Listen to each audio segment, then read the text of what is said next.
নিতাই গৌর সীতানাথ হরি হরি বল। যস্য প্রসাদাৎ ভগবৎ প্রসাদো যস্য প্রসাদান্নগতি কতোऽপি ধ্যায়ামি স্তুवाम তস্য যশঃ শ্রীসন্দম वन्दे गुरु श्रीचरणारविन्दम् आजानुलम्बितभुजौ कनकावदातु संकीर्तनैकपितरु कमलायताकेषु विश्वम्भर द्विजवर जुगधर्म पालो वन्दे जगत प्रिय करु करुणायावतारो नमो त्रिकालशयिताय जगन्नाथ सुताय च सवित्राय सपुत्राय सकलत्राय ते नाम कौस्तुरीतिलकं ललाटपटले वक्षस्थलेन कौस्तुभं नासाग्रे वरमौक्तिकं करतले वेणुकरिकङ्कणं सर्वाङ्गे हरिचन्दनं सुललितं कण्ठे च मुक्तावली गोपश्री परिवेष्टितं विजयते गोपालचूड़ामणि तपित कंचन गौरांगी राधे वृंदावनेश्वरी विश्वभानुसुते देवी तं नमामि हरिप्रिये नारायणं नमस्कृतं नरं चैव नरोत्तमं देवीं सरस्वती व्यासेन ततो जयमुदीरये द्वादश वयस किशोरमूर्ति क्षेमवर्ण दिगंबर व्यासनंदन शुकमुनिचरणे कोटि कोटि करुत प्रणाम तुलसी काननम जत्र पद्मा बनानि च पुराणम पाटनम जत्र तत्र सन्निहितो हरि हरि भक्ति पराजितो हरिर्नाम परायणा दुर्वृत्तो वा सुवृत्तो वा तेषां नित्यं नमो नमः वञ्चाकल्पतरुभ्यश्च कृपा सिन्धुभ्येव च पतितानां पावनेभ्यो वैष्णवेभ्यो नमो नमः जय रूप सनातन भट्ट रघुनाथ श्रीजीव गोपाल भट्ट दास रघुनाथ এই চয় গোস্বামীর করি চরণ বন্দন যাহা হইতে বিঘ্ন নাশ অবিষ্ট পুরন সকল শ্রোতা বৈষ্ণব মাতৃবৃন্দেরে করি নমস্কার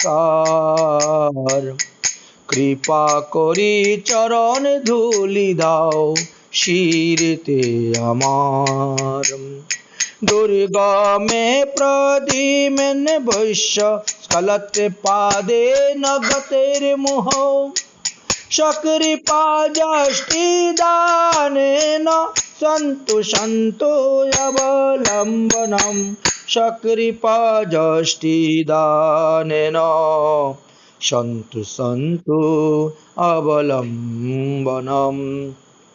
बोलो श्रीमद्भागवत महापुराण की, श्री कृष्ण देवपायन वेदव्यास जी की, श्री शुक मुनि की, श्री सुत मुनि की, परीक्षित महाराज की, शनकादि ऋषिवृंद की, षष्टि सहस्राणि ऋषिवृंद की, नैमिषारण्य क्षेत्र की, आपन आपन गुरुदेव की, आपन आपन इष्टदेव की, कृष्ण कलि इम ग्रुप की समस्त सदस्य सदस्या वृंद की, आज के आनंद की।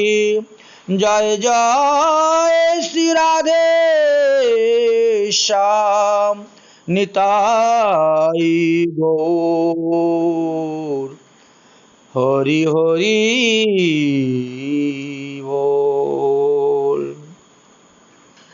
গতকালকে আমরা শ্রীমদ্ ভাগবত মহাপুরাণের পঞ্চম স্কন্ধের ষোড়শ অধ্যায় পর্যন্ত আস্বাদন করেছিলাম। সেই অধ্যায়তে আমরা ঋষভদেবের চরিত্র কথা অতি সংক্ষেপে আস্বাদন করেছিলাম।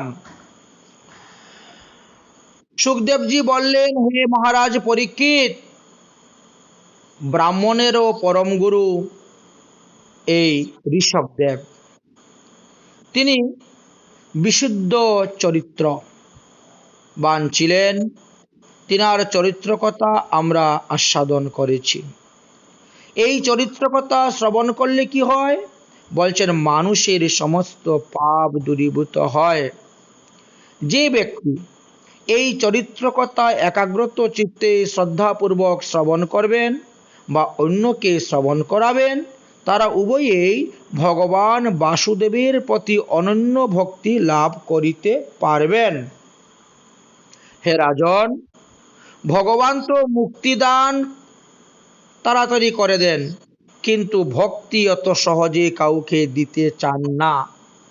তাই ভগবত ভক্তি, কৃষ্ণ ভক্তি লাভ করতে গেলে ভক্তের চরিত্র কথা শুনতে হবে, ভক্তের সেবা করতে হবে। ভক্তের কৃপাতেই কৃষ্ণ ভক্তি লাভ হয়। হে রাজন, ভগবান শ্রীকৃষ্ণ পাণ্ডব আর যদুকুলের রক্ষাকর্তা ছিলেন, গুরু, হিষ্ট বন্ধু এবং কুলপতি ছিলেন।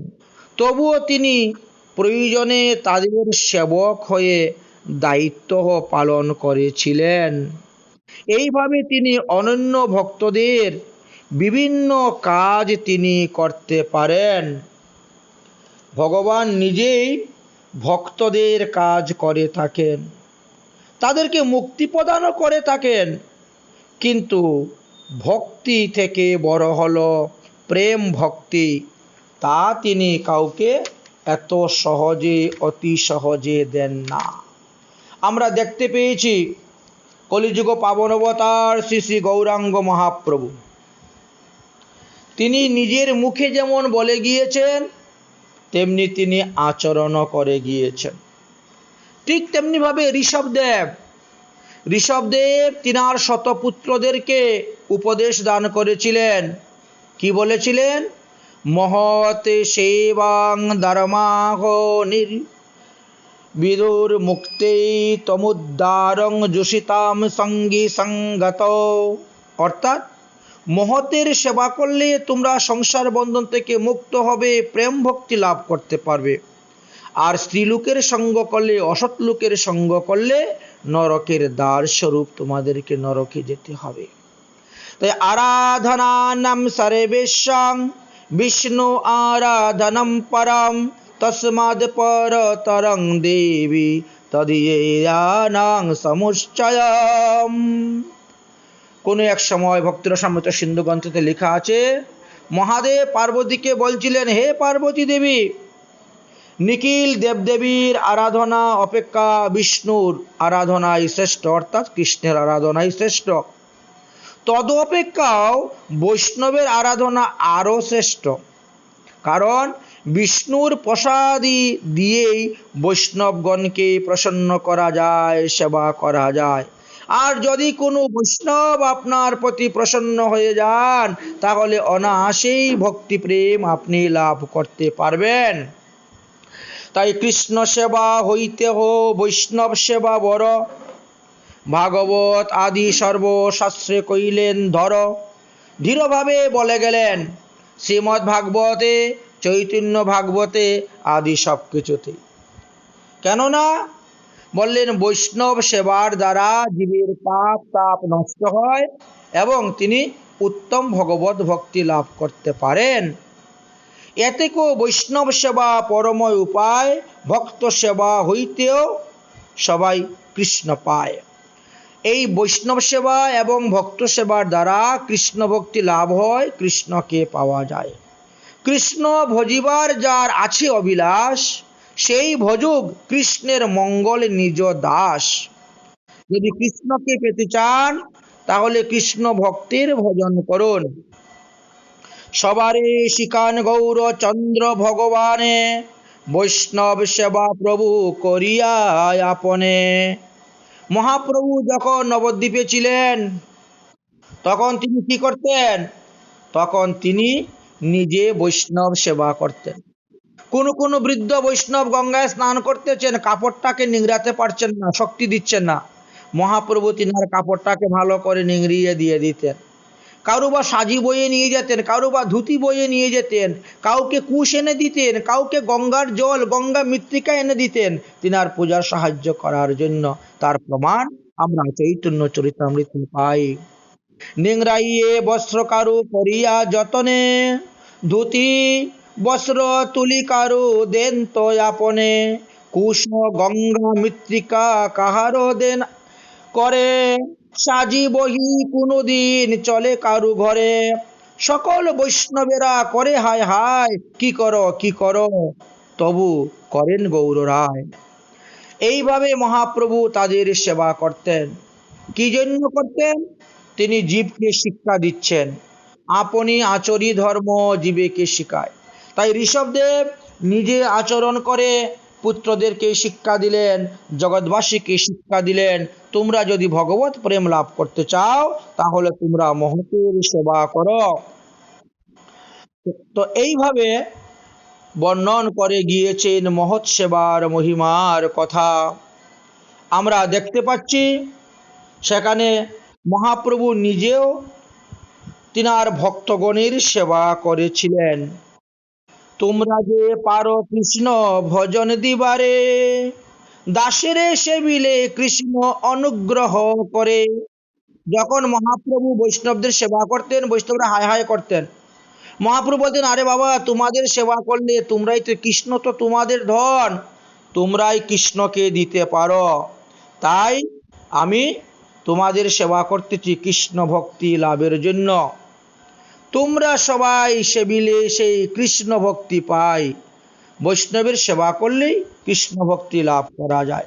ঋষভদেব এইভাবেই উপদেশ দিয়েছিলেন। ভগবানের কাছে মুক্তি চাইলে ভগবান দিয়ে দেন, কিন্তু ভক্তি অত সহজে দেন না। এইভাবে আমরা ঋষভ চরিত্র কথা বিশ্রাম দিলাম। এবার আমরা ভরতের চরিত্র কথার মধ্যে প্রবেশ করব। অর্থাৎ শ্রীমদ্ ভাগবত মহাপুরাণের পঞ্চম স্কন্ধের সপ্তম অধ্যায়ে আমরা এখন প্রবেশ করতেছি। সুখদেবজি বললেন, হে মহারাজ পরীক্ষিত, রাজা ভরত প্রেমী, ভগবত প্রেমী ছিলেন।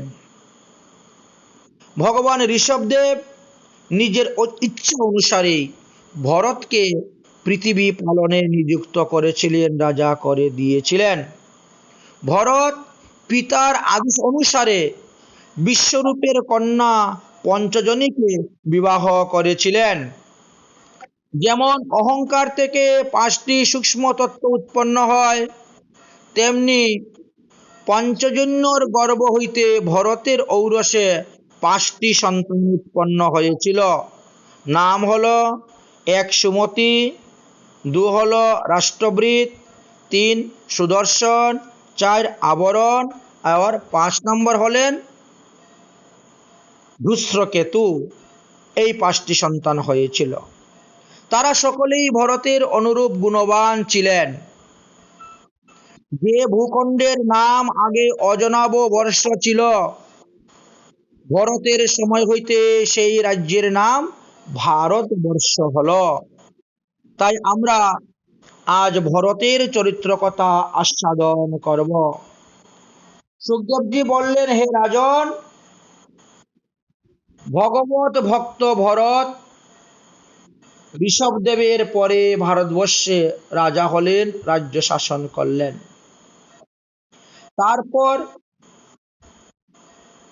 তিনি প্রজাদেরকে লালন পালন করলেন। রাজা ভরত বড় জ্ঞানী ভক্ত ছিলেন, তিনি মহাভাগবত ছিলেন। তিনার সঙ্গ করিতে, তার সঙ্গ করিলে ভাগবত ভক্তি জন্মে। ভরতজি কখনো ব্যবহার মর্যাদা লঙ্ঘন করেন নাই। তিনি মহান বৈষ্ণব হওয়া সত্ত্বেও নানা প্রকার যজ্ঞের দ্বারা ভগবানের পূজা করিতেন। এমনকি প্রত্যেক দেবতাকেই তিনি ভগবানের অংশ অবতার খ্রিস্টদেব রূপে মনে করিয়া সমস্ত দেবদেবীকে ভগবানের প্রসাদী দ্রব্য দ্বারা পূজা করতেন, কারণ তারাও শ্রীকৃষ্ণের অংশ। তো এইভাবে তিনি করতেন। কিন্তু দেখা গেল কর্মফল, তিনি যে সমস্ত কর্ম করতেন সেই সমস্ত কর্মফল তিনি ভগবানকে অর্পণ করে দিতেন। সকাল থেকে সন্ধ্যা পর্যন্ত সারাদিন তিনি যে কর্ম করলেন সমস্ত কর্ম ভগবানকে অর্পণ করে দিতেন। আচ্ছা, ভগবানকে কর্মফল অর্পণ করলে কি হয়? বললে তাহলে জীবের মধ্যে অভিমান থাকে না। আমরা যে কর্ম করতেছি সেই কর্মফল যদি আমরা ভগবানকে অর্পণ করে দেই, যদি আমরা এই কর্মফল ভগবানকে অর্পণ করে দেই, তাহলে আমাদের আর কর্মফল থাকবে না। এই জন্য শাস্ত্রে বলছেন যে ভগবানকে কর্মফল অর্পণ করিবেন। ভগবানকে কর্মফল অর্পণ করলে জীবকে সেই কর্মফল ভোগ করতে হয় না, বা কর্মের অভিমানটা তার নষ্ট হয়ে যায়। ঈশ্বরকে অত্যাধিক প্রেম করো ঈশ্বরের প্রতি, তবেই ঈশ্বরের কর্মফল অর্পণ করতে পারবেন। যদি কর্মফল করেন তাহলে আপনি লাভ করতে পারবেন না। তাই আমরা শাস্ত্রে দেখতে পেয়েছি ভরত তিনি তিনার সমস্ত কর্মফল ঈশ্বরেতে অর্পণ করে দিতেন, তবেই তিনি ঈশ্বরকে লাভ করতে পেরেছেন। যেমন কোনো পত্নী, কোনো স্ত্রী লোক কত পরিশ্রম করে, কত ধর্মকর্ম করেন, তার ফল তিনি তার স্বামীকে বা পতিকে দান করে দেন। কর্ম করা, তাই কর্ম করো, কিন্তু কর্মের ফল উপভোগের ইচ্ছা করিও না।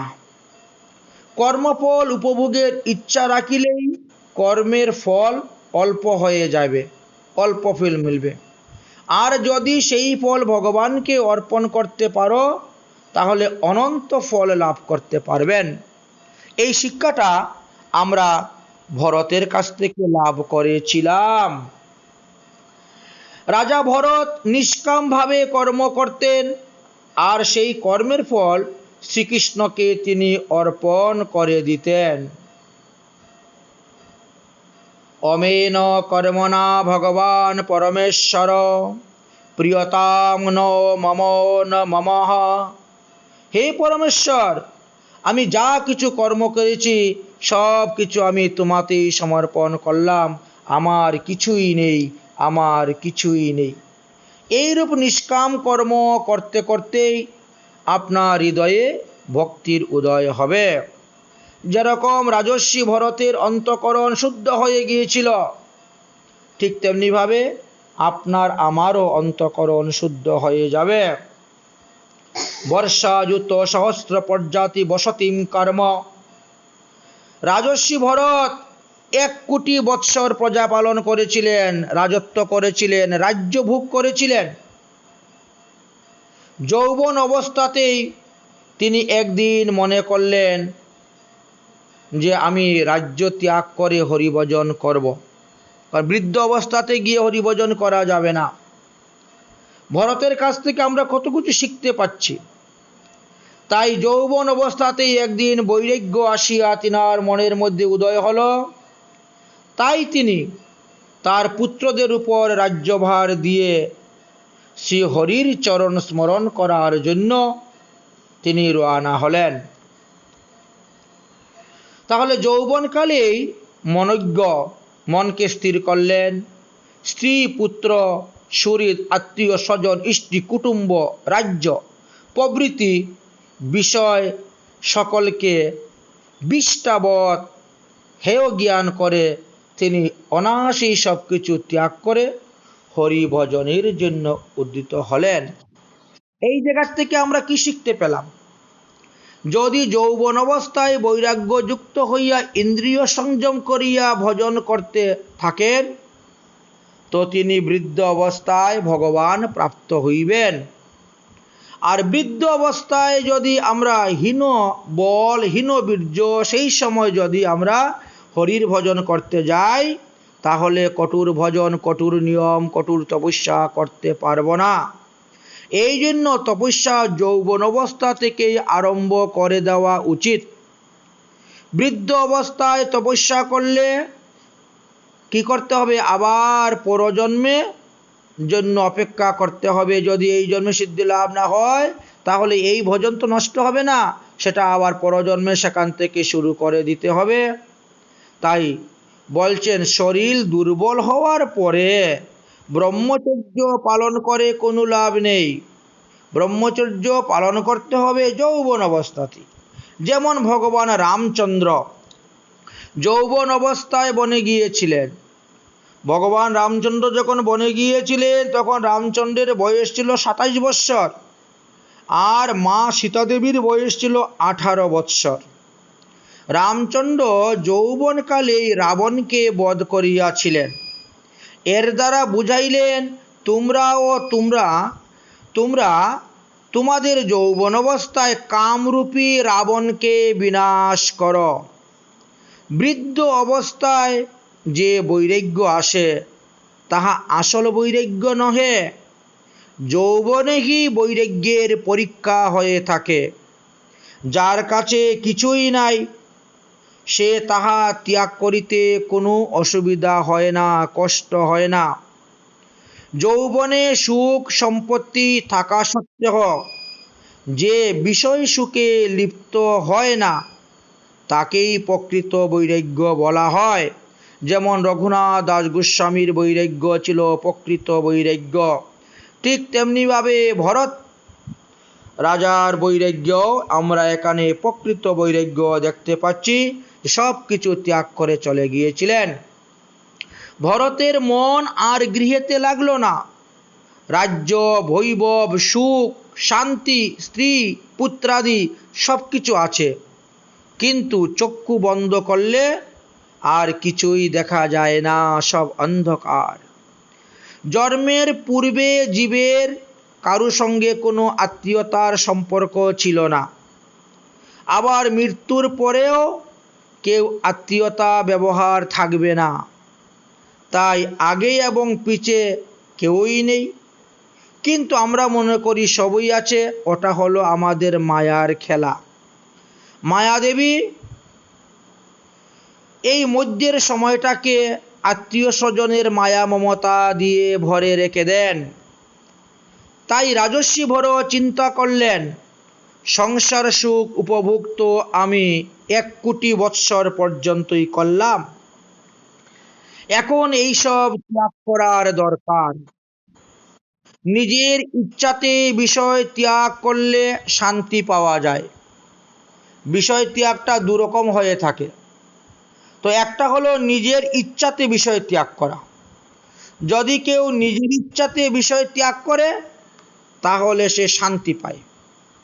যদি নিজের ইচ্ছা নাই, জোরপূর্বক কেউ আপনার বিষয় কেড়ে নিয়ে যায়, নষ্ট হয়ে যায়, তাহলে আপনার মনের মধ্যে অশান্তি সৃষ্টি হবে। আপনি বিষয়হীন হওয়া সত্ত্বেও ঈশ্বরের আরাধনা করতে পারবেন না। অশান্তি মনে ভগবানের চিন্তা আসে না। তো এইরূপে চিন্তা করিয়া রাজর্ষি ভরত যৌবন অবস্থায় সর্বস্ব ত্যাগ করে বনে চলে গেলেন। বন ভ্রমণ করতে করতে করতে করতে তিনি নেপালে কৃষ্ণ গঙ্গা গণ্ডকী নদীর তীরে শালগ্রাম শিলার সেবা দ্বারা পরিবেষ্টিত যে পুলস্ত আশ্রম, সেই আশ্রমের পাশে তিনি একটি জীর্ণ কুটির তৈরি করে সেই পবিত্র স্থানে তিনি বাস করলেন। ফল মূল তুলসী পাতা দ্বারা তিনি শ্রী ভগবানের সেবা পূজা করতে লাগলেন। কেহ কেহ বলেন যে তিনি আদিত্য নারায়ণের ভজন করছিলেন সেখানে বসে। কেউ বা বলেন তিনি শালগ্রাম শিলার সেবা করেছিলেন নিত্য নিয়ম করিয়া। সে যাই হোক, যেভাবেই তিনি ভগবানের ভজন করুক না কেন, তিনার নিয়ম ছিল প্রতিদিন ভোর 4টার সময়ে উঠবেন, ব্রহ্ম মুহূর্তে উঠে স্নান শৌচাদি কর্ম সমর্পণ করে তিলক আন্নিকা আদি করবেন। কমর জলে দাঁড়িয়ে দাঁড়িয়ে তিনি সূর্য নারায়ণের ধ্যান, বীজ, গায়ত্রী মন্ত্রাদি তিনি জপ করবেন। কারণ সূর্যদেবের কৃপাতে কি হবে? বুদ্ধি উজ্জ্বল হবে। কারণ বুদ্ধির অধিষ্ঠাত্রী দেবতা হলেন সূর্য, আর মনের অধিষ্ঠাত্রী দেবতা হলেন চন্দ্র। এই জন্য ভাগবতে আগে সূর্যবংশের কথা বলেছেন, তারপরে চন্দ্রবংশের কথা বলেছেন। কারণ বুদ্ধি যদি শুদ্ধ না হয় তাহলে মন শুদ্ধ হবে না, আগে বুদ্ধিকে শুদ্ধ করতে হবে। তাই নারায়ণের আরাধনা করে নারায়ণের কৃপাতে তিনার বুদ্ধিটা শুদ্ধ হচ্ছিল। অতঃপর তিনি নিজে মনে করতেন যে নারায়ণের কাছে তো আমি ঋণী। সূর্য নারায়ণের যে উপকার আমাদেরকে করতেছেন, তিনার উপকারের প্রতিফল আমি কিছুই দিতে পারবো না।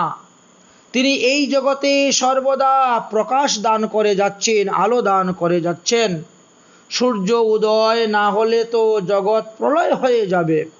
তথাপিও সূর্যদেব বিদ্যুৎ কোম্পানির মতনই তিনি আলো দিয়ে যাচ্ছেন, কিন্তু বিল বা কোনো নোটিশ পাঠান না। তিনি কি মাসে মাসে বলেন যে আমাকে এত টাকা বিল দাও, আমি তোমাদেরকে আলো দিচ্ছি? দেন না। এমনকি প্রত্যেক রবিবারে ছুটি ভারতবর্ষে, কিন্তু সূর্যদেবের ছুটি নাই। রবিবারেও তিনি ছুটি চান না, কারণ যেদিন তিনি ছুটি চাইবেন সেই দিন প্রলয় হয়ে যাবে পৃথিবী। তাই সূর্য পরমাত্মা, তিনি সাক্ষাৎ ভগবান স্বরূপ, এটাই তিনি মনে করতেন। তাই সূর্যোদয়ের পূর্বেই তিনি স্নানাদি কার্য সম্পূর্ণ করিয়া সূর্য নারায়ণকে তিনি অর্ঘ্য দান করতেন। রাত্রে 11টার পরে রাক্ষসকাল, আসরিক কাল বলা হয়। এই সময়ে ভোজন করা ঠিক নয়। তাই তিনি সন্ধ্যার পরেই ভোজন করিয়া নির্দিষ্ট সংখ্যাপূরক নাম জপ করে তিনি বিশ্রাম করতেন। কিন্তু আজকালকার লোক রাত্রে 11টার পরেও ভোজন করে থাকেন, কিন্তু এটা ঠিক নয়। সূর্য, চন্দ্র, সমুদ্র এরা ঈশ্বরের মর্যাদা কখনো লঙ্ঘন করে না। তারা তাদের মর্যাদা রেখেই তারা চলে। হে মানব, পরমাত্মার মর্যাদা পালন করার জন্যই তোমাদেরকে এই সুযোগ দিয়েছেন, এই মনুষ্য দেহ দিয়েছেন, এই সুবিধা সুখ সমৃদ্ধ দিয়েছেন।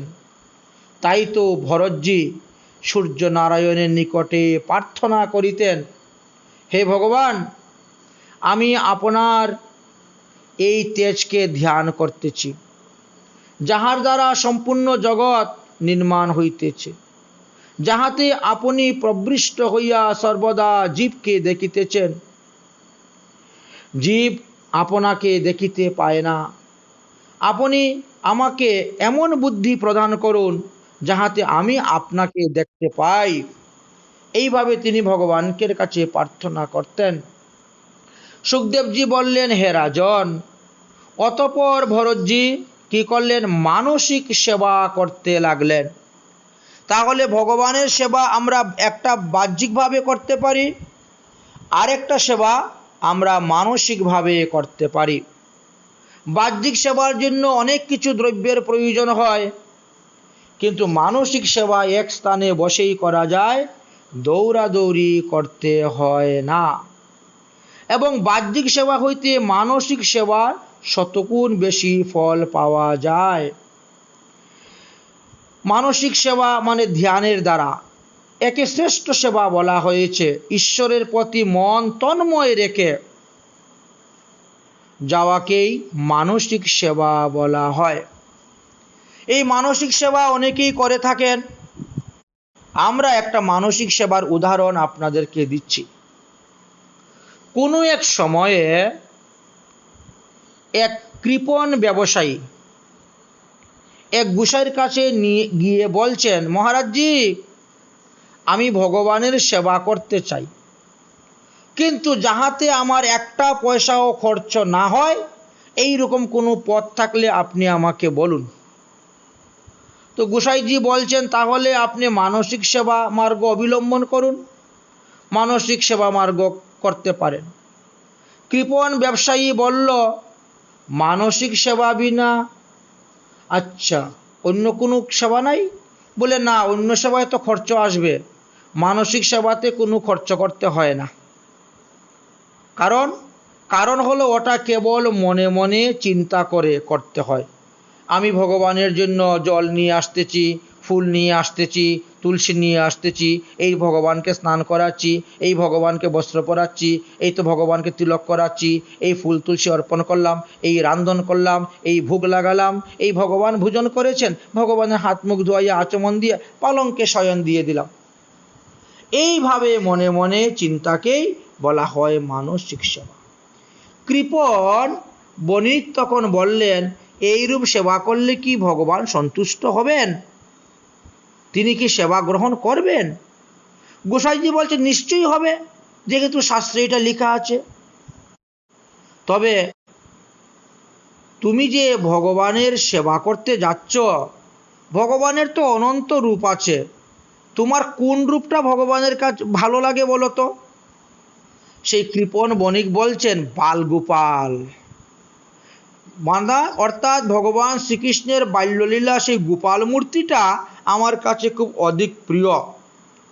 আচ্ছা, যদি তুমি গোপাল মূর্তির মানসিক সেবা করতে হয়, তাহলে আমি তোমাকে সেই পদ্ধতি শিখিয়ে দিচ্ছি, শুনো। তুমি প্রাতকালে সূর্যোদয়ের আগে ব্রহ্ম মুহূর্তে উঠে স্নান করবে।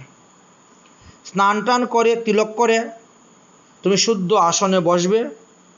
বসে এবার মনকে স্থির করবে, একাগ্রতা করে মনে মনে চিন্তা করবে, আমি এই যমুনাতে গেলাম, যমুনা থেকে জল নিয়ে আসলাম। শীতের দিন হলে ঠান্ডা জলে গরম জল, শীতের দিন হলে ঈশদুষ্ণ গরম জল, আর গরমের দিন হলে ঠান্ডা জল। এইভাবে চিন্তা করে তুমি বালগোপালকে তুমি স্নান করাচ্ছ, তুমি বালগোপালকে বস্ত্র পরাচ্ছ, তুমি বালগোপালকে মাখন মিষ্টি ভোগ লাগাচ্ছ, এরকম মনে করবে। কারণ যশোদা মা যেভাবে গোপালকে সেবা করেছিলেন, সেইভাবে তুমিও মনে প্রাণে ওইভাবে মনে মনে বালগোপালের বাৎসল্য সেবা করে যাও, বাৎসল্য সুখ দিয়ে যাও। এই সেবার জন্য প্রথমত তোমার দুগ্ধ আর মাখন ভোগটাই হলো শ্রেয়। যেহেতু গোপাল ছোট মানুষ, এই জন্য তার দুধ আর মাখন ভোগটা লাগানি উত্তম। তাই প্রথমত গোপালকে ঘুম থেকে জাগাইয়া তুমি মাখন মিষ্টি খাওয়াই দিবে। তারপরে ঋতু অনুসারে ঈশদুষ্ণ গরম অথবা ঠান্ডা জলে তাকে স্নান করাইবে, শৃঙ্গার করাইবে। তারপরে গোপালকে জিজ্ঞাসা করবে, হে গোপাল, আজকে তুমি কীরকম পোশাক পরতে পছন্দ করো? দেখবে গোপাল তোমার সঙ্গে কথা বলবে। তুমি সেই বর্ণের পোশাকটা তুমি পরাবে। শৃঙ্গার করা হয়ে গেল, দেখবে তখন তুমি এক ব্রহ্ম আনন্দ সুখ পাবে, ব্রহ্মানন্দ সুখ পাবে।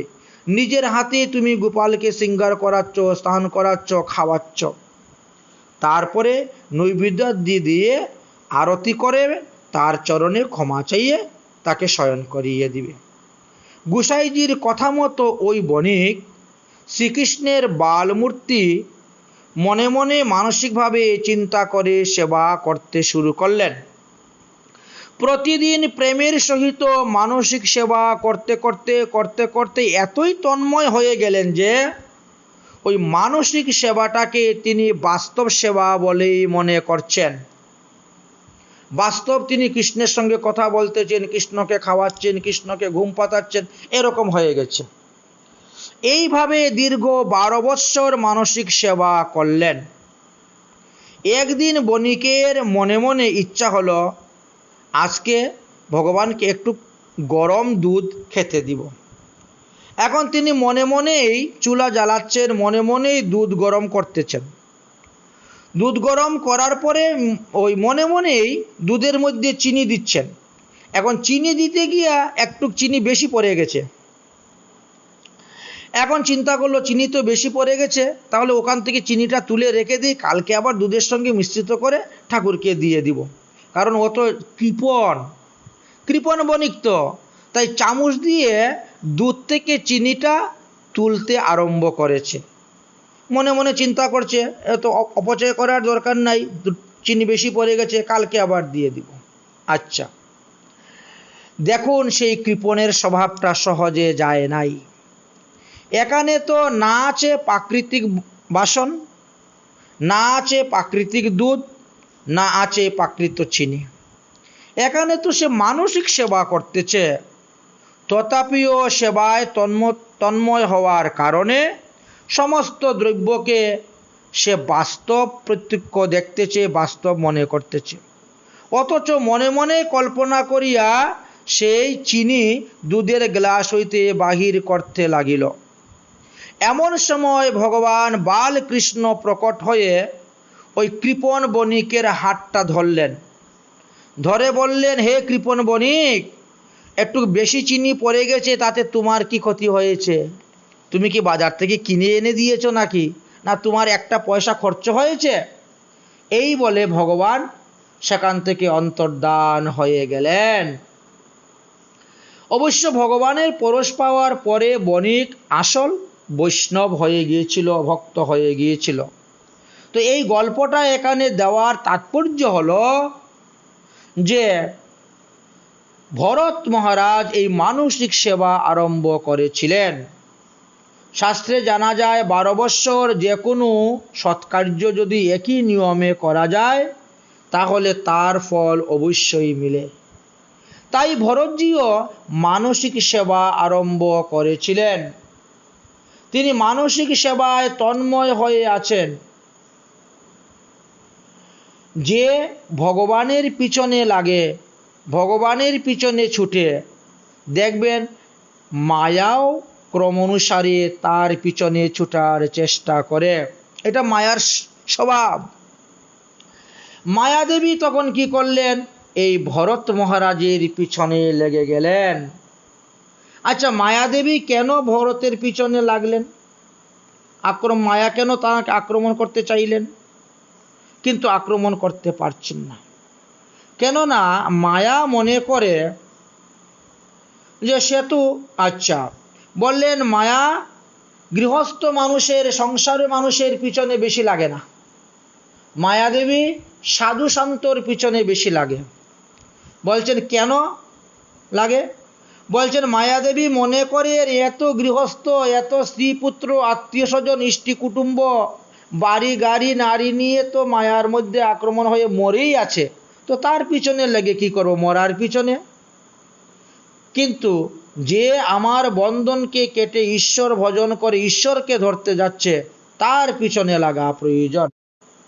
তাই আমরা দেখতে পেয়েছি ভরতের পিছনেও মায়াদেবী লেগেছিলেন। কিভাবে লেগেছিলেন বললেন, দেখেন এক সময়ে রাজা ভরত গণ্ডকী নদীতে স্নান করে কমর জলে দাঁড়িয়ে সন্ধ্যা উপাসনায় প্রণব মন্ত্র জপ করিতেছেন। এমন সময়ে একটি গর্ভবতী হরিণ নদীতে জলপান করতে এসেছিল। হঠাৎ অনতি দূরে সিংহের গর্জন উত্থিত হইল। তাহা শ্রবণ করিয়া হরিণী সিংহের ভয়ে ব্যাকুল হইয়া সেই নদী পার হওয়ার জন্য জলের দিকে খুব জোরে একটি লম্ফ প্রদান করল, লাফ দিল। কিন্তু সে জলের মধ্যেই পড়ে গেল। জলের চাপ, জলের আঘাতে গুরুতর ভয়ে তার গর্ভ সন্তানটা চ্যুত হয়ে ওই জলের মধ্যে পতিত হয়ে গেল এবং জলের স্রোতে ভেসে যেতে লাগলো।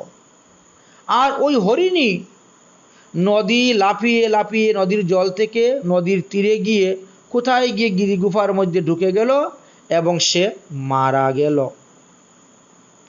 রাজা ভরত দেখলেন যে মাতৃহীন, বন্ধু বান্ধবহীন হরিণ শিশু জলস্রোতে ভেসে চলে যাচ্ছে। তাই তিনি চিন্তা করলেন, এই হরিণের মধ্যেও তো পরমাত্মা রূপে শ্রীহরি বাস করিতেছেন, সুতরাং তাকে রক্ষা করা আমার কর্তব্য। তার মা মারা গিয়েছে, এই জগতে তাকে রক্ষা করার মতন আর কেউ নেই। এখন তাকে রক্ষণাবেক্ষণ লালন পালন কে করবে? হয়তো এখনই সিংহ আসিয়া তাকে খেয়ে ফেলবে। এইরূপ চিন্তা করিয়া রাজর্ষি ভরত দয়া পরবশত হইয়া সেই হরিণ শিশুটিকে নিকটে গেলেন এবং জল থেকে উঠাইয়া তিনি তিনার নিজের আশ্রমে নিয়ে আসিলেন। খুবই স্নেহ মমতার দ্বারা তার পালন পোষণ করিতে লাগিলেন। ইহাতে কি হলো? তার নিত্য নিয়ম ক্রিয়া সাধন ভজনের কিছুটা ব্যাঘাত হতে শুরু হলো। এতদিন তো একা ছিলেন, মনের মতন হরিভজন করে যেতে পারছেন, কিন্তু এখন আর সেই রকম ভজন হচ্ছে না। তিনি মনে করিলেন, এই শিশুটি আমাকে আশ্রয় করিয়াছে, আমাকে ছাড়া আর অন্য কাউকে সে চিনে না। অতএব ইহাকে তাড়াইয়া দেওয়াটা আমার কর্তব্য নহে, ইহার পালন পোষণ করাই হলো আমার ধর্ম। আমি তাকে যদি ছেড়ে দেই তাহলে তো সে মরে যাবে, বাঘ ভাল্লুকে তাকে খেয়ে নিবে। এখন আমি তার পিতা, আমি তার মাতা, সুতরাং তাকে রক্ষা করার কর্তব্য আমার। এখন আমি তার রক্ষাকর্তা, তার পিতা মাতা। সুখদেবজি বললেন, হে মহারাজ পরীক্ষিত, এই স্থানেই একটু ভুল হয়ে গেল রাজর্ষি ভরতের। কেননা প্রত্যেকটা জীবই মনে করে যে আমি অন্যকে রক্ষা করিতেছি। আরে তুমি কাকে রক্ষা করবে? তুমি তো নিজেকেই তুমি নিজে রক্ষা করতে পারতেছ না। তুমি কি কালের গ্রাস থেকে রক্ষা হতে পারছ? তুমি কি মৃত্যুকে এড়াতে পারছ? তুমি তো মৃত্যুর হাত থেকে রক্ষা হতে পারছ না, কালের গ্রাস থেকে রক্ষা হতে পারছ না। দিন দিন তোমার আয়ুকে হরণ করে নিয়ে চলে যাচ্ছে, নিজেকে রক্ষা করতে পারছ না। রক্ষাকর্তা তো হলেন ভগবান, পালন কর্তা হলেন ভগবান, সংহার কর্তাও হলেন ভগবান। তাহলে তুমি ঘরে থাকো আর বনেই থাকো, তোমার রক্ষাকর্তা ঈশ্বর আছেন, এটাই মনে করতে হবে। কিন্তু রাজর্ষি ভরত নিজেকে মৃগশিশুর রক্ষক, মৃগশিশুর পিতামাতা বলে মনে করতেন। তার সঙ্গে একটা সম্বন্ধ জুড়ে দিতেন, ওটা ওনার ঠিক হয়নি। এখানেই তিনার ভুল হয়েছিল। কারণ রক্ষাকর্তা তো ঈশ্বর আছেন, মৃগ বালককে জল থেকে উঠাইয়া তীরে ছেড়ে দেওয়াটাই তার ধর্ম ছিল। কিন্তু তিনি নিজের আশ্রমে তাকে নিয়ে আসলেন এবং তিনার মধ্যে রক্ষক হিসাবে একটা অভিমান চলে আসলো। সেই অভিমানের ফলে তিনার একটা দোষ লেগে গেল। সেই দোষের পরিণামটা কি হলো শুনো। তিনি পূর্বে যেমন গৃহ থাকিয়া বাচ্চাদের সঙ্গে খেলাধুলা করতেন, ঠিক তেমনিভাবে বনে আসিয়াও এখন ওই মৃগ বালকটিকে নিয়ে, ওই মৃগ সন্তানটিকে নিয়ে খেলাধুলা করতে লাগলেন। ধীরে ধীরে তাহার সেই পূর্ব সংস্কারগুলো এসে তাকে ধরে ফেলল। পুরানো সংস্কার তো, এটা অতি সহজে ভোলা যায় না, ওটা তাড়াতাড়ি চলে আসে। পুরানো সংস্কারগুলা ভোলা বড়ই কঠিন কাম। সূক্ষ্ম সংস্কার মনের মধ্যে লুকিয়ে থাকে, যেমন হিঙের ডিব্বা থেকে হিং বের করে দিয়ে ধুইলে পরেও হিঙের গন্ধ থেকেই যায়, ঠিক তেমনিভাবে তাই ভরতের মনে হরিণ শিশু বিধ করল, তার মনকে বেঁধে ফেলল। তিনি হরিণ শিশুটির প্রতি এতই অনুগ্রামী হয়েছিলেন যে আসন, শয়ন, ভ্রমণ, স্নান, আহারাদি সব কার্যেতই ওই মৃগ শিশুর স্নেহ ত্যাগ করতে পারতেন না। তাই ভরতজি সন্ধ্যা আহ্নিকে বসলে, ধ্যানে বসলেও তিনি মধ্যে মধ্যে ওই হরিণ শিশুর দিকে চোখ খুলে তাকাতেন। তিনি রাজ্য, বিষয়, বাসনা সব কিছু ত্যাগ করে এসেছিলেন, কিন্তু বাসনা আবার মনের মধ্যে প্রবেশ করল। এই অবস্থায় তাহার বন হইতে তো গৃহটাই ভালো ছিল, শ্রেষ্ঠ ছিল, বরং বনে এসে তিনি আরো খারাপ হয়ে গেলেন। ভরতজি মৃগ শিশুকে আশ্রমে এনে স্থান দিয়েছেন, রেখেছেন, তা ঠিক আছে, কিন্তু মনের মধ্যে রাখাটা ঠিক হয় নাই। এখানেই তিনার আরো একটা ভুল হলো। আপনার গৃহে আত্মীয় স্বজন আসলে তাকে ঘরে থাকার জায়গা দেও, কিন্তু মনের মধ্যে থাকার জায়গা দিও না। কারণ মন তো অতি ক্ষুদ্র জিনিস, এর মধ্যে দুইটা বস্তু থাকতে পারে না। যেমন চন্দ্র, যেমন দিন এবং রাত একসঙ্গে থাকতে পারে না, আলো এবং অন্ধকার একসঙ্গে থাকতে পারে না, ঠিক তেমনিভাবে ঈশ্বর এবং বিষয় দুটাই মনের মধ্যে একসঙ্গে থাকতে পারে না। সংসার ছেড়ে কোথায় যাবেন? যেখানেই যাবেন সেখানেই সংসার গিয়ে দেখেন উপস্থিত হয়ে যাচ্ছে। এই কারণে মহাপুরুষগণ বলেন, সংসারকে নিজের মন থেকে সরিয়ে দাও, নিজের মন থেকে সরিয়ে দাও। সংসারকে মনের মধ্যে কখনো রাখবেন না। প্রয়োজন বোধে বলছেন কাউকে ঘরে স্থান দিও, কিন্তু মনে স্থান দিও না। তাই এই স্থানে ভরতের কাছ থেকে আমরা আরেকটা বস্তু শিখতে পেলাম। ভজন আর ভক্তির বাধক হলো এই সংসার, কিন্তু ওটা বাহিরের সংসার নয়, ওটা অন্তরের সংসার। অন্তরের সংসারটাই ভজনে বাধা দেয়। মৃগ শিশুটি শুধু ভরতের কুটিয়ার মধ্যে ছিল না, সে ভরতের মনের মধ্যেও বাসা করেছিল। ভরতজি গৃহ, রাজ্য, পত্নী, সন্তানাদি সবকিছু ত্যাগ করিয়াছিলেন সত্য, কিন্তু এখন মৃগ শিশুটি মায়ায় আবদ্ধ হয়ে তিনি পড়ে গেলেন। পরের উপকার করতে গিয়ে এই ভাবনাই সাধকের সাধনের বাধক হয়ে দাঁড়ালো। যদিও পর উপকার করা ধর্ম, একথা সত্যি বটে, কিন্তু এইরূপ পর উপকার করতে যেও না যে পর উপকার করতে গিয়া ঈশ্বরের মধ্যে তুমি বিস্মৃত হয়ে যাও, ঈশ্বরের সেবা পূজা ভুলে যাও, ঈশ্বরের ধ্যান নাম ভুলে যাও। এমন উপকার করতে গেলে তো বিপদ। কারণ মিত্র যে কখন শত্রু হয়ে যাবে তা তো বলা যায় না। মিত্র শত্রু হতে সময় লাগে না। তাই ভরতজির প্রারব্ধ যেন আজকে হরিণ শিশু রূপ ধারণ করে তিনার সামনে এসে উপস্থিত হয়েছে। সুতরাং এই প্রারব্ধ তো অবশ্যই তাকে ভোগ করতে হবে। মহাজনগণ বললেন, এটাই তো যুগমায়ার খেলা। এই যে যুগমায়ার খেলা, এটা তো অতি সহজে বোঝা যায় না। ভরতজি যখন কুশ, পুষ্প, পত্র, ফুল, ফল, জল, সূক্ষ্ম কাষ্ঠ সংগ্রহ করার জন্য বনে যেতেন, তখনও তিনি ওই হরিণ শাবক শিশুর কথা চিন্তা করতেন। হরিণটিকে আশ্রমে রেখে এসেছি, যদি সে আশ্রম থেকে বেরিয়ে যায় তাহলে হিংস্র বাঘ ভালুক আদি শিশুটাকে খেয়ে ফেলবে।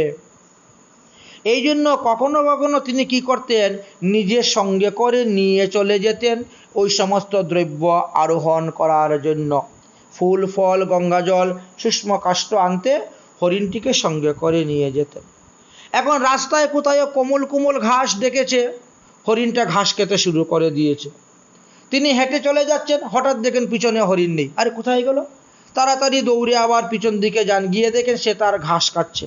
সঙ্গে সঙ্গে তাকে আবার কাঁধের মধ্যে উঠান, কাঁধের মধ্যে উঠিয়ে নিয়ে চলে আসেন, এনে ফুল ফলগুলো তোলেন, আশ্রমের মধ্যে রাখেন।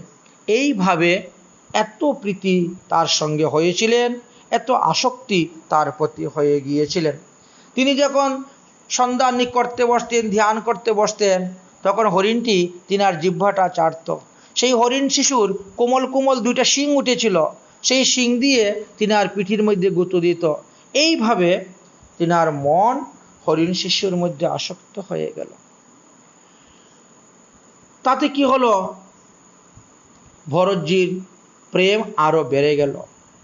একদিন কি হলো, সেই হরিণ শিশুটা বনের মধ্যে ঘাস খেতে বেরিয়েছে, আর ফিরে আসে নাই। তাই ভরতজির বড় চিন্তা হয়ে গেল, মনে করলেন বোধহয় কোনো বাঘ ভালুক বা সিংহের পাল্লায় পড়েছে। তাই তিনি নিজেই সাধন ভজন ছেড়ে দিয়ে ছুটলেন তাকে খোঁজার জন্য। সমস্ত বন জঙ্গল অনুসন্ধান করলেন, কিন্তু কোথায়ও তাকে পেলেন না। গৃহে ফিরে আসতে আসতে সন্ধ্যা হয়ে গেছে। মনে মনে অনুতপ্ত হতে লাগলেন, আমি তো তাকে কোনোদিন মারি নাই, আমি তো কোনোদিন তাকে কোনো দুঃখ দেই নাই, তবে সে কেন আমাকে ছেড়ে চলে গেল, এখনো কেন ফিরে আসছে না? আরে এই দিকে তো সন্ধ্যা হয়ে যাচ্ছে, সূর্যাস্ত হয়ে যাচ্ছে, তাহলে আমি এই সময়ে সূর্যদেবের ধ্যানটা সেরে নেই। সারাদিনের মধ্যে সাধন ভজন হয় নাই, তাই সন্ধ্যা সূর্যাস্ত সমাগম দেখে তিনি সাধন ভজনের জন্য বসে গেলেন। এদিকে তিনি সাধন ভজন করতে বসেছেন, আর একটু পরপরে এই হরিণের কথা চিন্তা করতেছেন। রাজর্ষি ভরত হরিণ ধ্যান করতে বসেছেন, কিন্তু বারে বারে হরিণ শিশুর জল্পনা কল্পনা করে ধ্যান করতেছেন। যতক্ষণ পর্যন্ত বাসনা বিনাশ না হয় ততক্ষণ পর্যন্ত ঈশ্বরের আরাধনায় মন স্থির হয় না। তো তিনার ঈশ্বর আরাধনায় মন স্থির হচ্ছে না, হরিণের চিন্তা, হরির ভজন করতে গিয়ে। আর সেই সময়ে মৃত্যুদূত এসে উপস্থিত হয়ে গেল তিনাকে নিয়ে যাওয়ার জন্য। যমস্য করুণা নাস্তি ধর্মস্য তরিতা গতি, যমের কোনো মায়া দয়া নাই, কোনো করুণা নাই। মৃত্যুদূত আসলো, তিনাকে ধরল, নিয়ে রওনা হয়ে যাবে। তাই মৃত্যুর সময়ে যে যা চিন্তা করে তাকে সেই রূপে দেহ ধারণ করতে হয়, এই কথা গীতাতে ভগবান শ্রীকৃষ্ণ বলে গিয়েছেন। জং জং ব্যাপী স্মরণম ভাবং তেজান্তে কলেবরম। রাজর্ষি ভরতের এর ফলে কি হলো, যেহেতু ইনি মৃগ চিন্তা করেছিলেন, হরিণ শিশুর চিন্তা করেছিলেন, তাই পরজন্মে তিনি হরিণ হয়ে কালাঞ্চন পর্বতে জন্মগ্রহণ করেছিলেন। আমরা এই আরেকটি শিক্ষা এই ভরত চরিত্র থেকে লাভ করতে পারলাম। তাই বললেন, কাল বা যম মহারাজ কারো উপরে দয়া করে না, সে সব সময় সাবধান থাকে, নির্দিষ্ট সময়ে এসে তাকে ধরে নিয়ে চলে যাবে। নহি প্রতিকিশতে মৃত্যু কৃত্যম ঐশ্য নবা কৃতম। মৃত্যুদেব কখনো চিন্তা করেন না যে এই ব্যক্তিটা এই কাজ করতেছে, সুতরাং এই কাজ সমাপ্ত হওয়ার পরে আমি তাকে নিয়ে যাব। এই চিন্তা তার নেই। এই জন্যই তো আমাদেরকে সবসময় সাবধান থাকতে হবে, অর্থাৎ মৃত্যুর জন্য সর্বদা প্রস্তুত থাকতে হবে। মৃত্যুর দূত আসবে আর আমরা বলবো, এই তুমি বসো, আমি একটু গঙ্গা স্নান করে নেই, তিলকটা করে নেই, 2 পিস মালা গলায় দিয়ে দেই, তারপরে তুমি আমাকে নিয়ে যেও। কিন্তু ওই সময় আপনাকে দিবে না। তাই আগের থেকে আমাদেরকে তৈরি থাকতে হবে। এই জিনিসটা আমরা ভরত মহারাজের চরিত্র থেকে শিখতে পারলাম। তাই মৃত্যুর জন্য সব সময় তৈরি থাকতে হবে। এইভাবে বেঁচে থাকিলেই পরলোকে উত্তম গতি লাভ হইবে। আর যদি তুমি তৈরি না থাকো আর তোমার মৃত্যু হয়ে যায়, তাহলে এই ভরতের মতনই দুরবস্থা প্রাপ্ত হইতে হবে। অর্থাৎ মৃত্যুর পরে গাছপালা পশু পাখি কীটপতঙ্গতে গিয়ে জন্ম নিতে হবে। তখন ভরতজি শ্রীহরির ধ্যান করতে গিয়ে হরিণের ধ্যান করেছিলেন। এই জন্য পরজন্মে তিনি হরিণ হয়ে কালাঞ্চন পর্বতে জন্মগ্রহণ করেছিলেন। তাহলে পূর্বজন্মের ভজন তো কখনো ব্যর্থ হয় না, ভজন নষ্ট হয় না, ভজন তিনার ঠিকই থেকে যায়। এই ভজনের ফলে, এই তপস্যার ফলে পরজন্মেও তিনি জাতিস্মর হয়েছিলেন। অর্থাৎ হরিণ দেহ পাওয়ার পরেও তিনার মনে ছিল যে আমি পূর্বে এই পৃথিবীর রাজা ভরত ছিলাম, আমার নাম অনুসারে অজনাভ বর্ষর নাম ভারতবর্ষ হয়েছিল, আর আমার একটুক ভুলের কারণে আমি হরির পাদপদ্ম লাভ না করিয়া আমি হরিণ জন্ম পাইয়াছি। তাই পূর্বের স্মৃতি তিনার মনে থাকার কারণে তিনি অন্যান্য মৃগ শিশুর সঙ্গে খেলা করতেন না। তিনি বড়ই অনুতপ্ত ছিলেন, সর্বদা হায় হায় করতেন। কি যে কষ্টের বিষয় তিনার ছিল, তিনি কাউকে প্রকাশ করেও সে কথা বলতে পারতেন না। তিনি পথভ্রষ্টর মতন একা একা ঘুরে বেড়াতেন। তিনি তিনার মা বাবাকে ছেড়ে অন্যান্য হরিণের বাচ্চাদের দল ছেড়ে দিয়ে তিনি কি করতেন, তিনি সাধু মুনি ঋষিদের আশ্রমের মধ্যে থাকতেন। সর্বদা মনে মনে বাসুদেবের কথা চিন্তা করতেন। সাধুরা যা কিছু খেয়ে ফেলতেন সেই সাধুদের অদরামৃত তিনি গ্রহণ করতেন। সাধুরা যখন হরিকথা বলতেন তখন তিনিও বসে বসে হরিকথা শ্রবণ করতেন।